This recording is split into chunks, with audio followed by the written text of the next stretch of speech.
As the Russian gas pipeline is turned off, Moldovans are worried about where their heating for the rest of the winter will come from. The country's government has announced a 60-day state of emergency in response to the energy crisis. Russian gas giant Gazprom announced that it would halt deliveries of gas to the former Soviet Republic because of money it says it is owed by Chisinau. But the Moldovan government disputes this. The crisis has left many ordinary Moldovans concerned. I feel we're going into a crisis that will be very difficult to solve at this moment, and I don't really see a way out of it, and it worries me. Price increases are one thing, but when there's no gas at all, that's something entirely different. There will be no heating, no lights, so we're entering a very difficult year.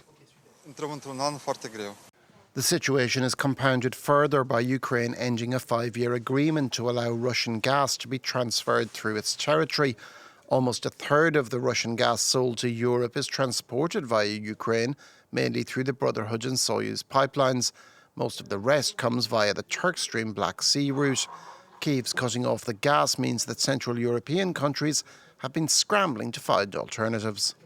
There are alternatives, but they tend to be a bit more expensive than the Russian pipeline gas. The impact will be felt especially in Austria, in Hungary and Slovakia, where the price of gas will likely rise.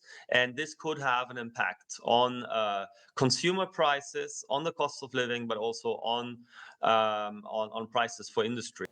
While Hungary gets most of its gas via Turk Stream, it had been keen to keep supplies through Ukraine open. Slovakia, whose Prime Minister Robert Fico is an ally of Moscow's, has threatened retaliation by cutting off electricity supplies to Ukraine. Fico insists that Kyiv's move will hurt Europe more than it will Russia, though Gazprom will lose $5 billion in sales. Another rise in energy prices could also result in further grumbling in some EU countries about Western support for Ukraine.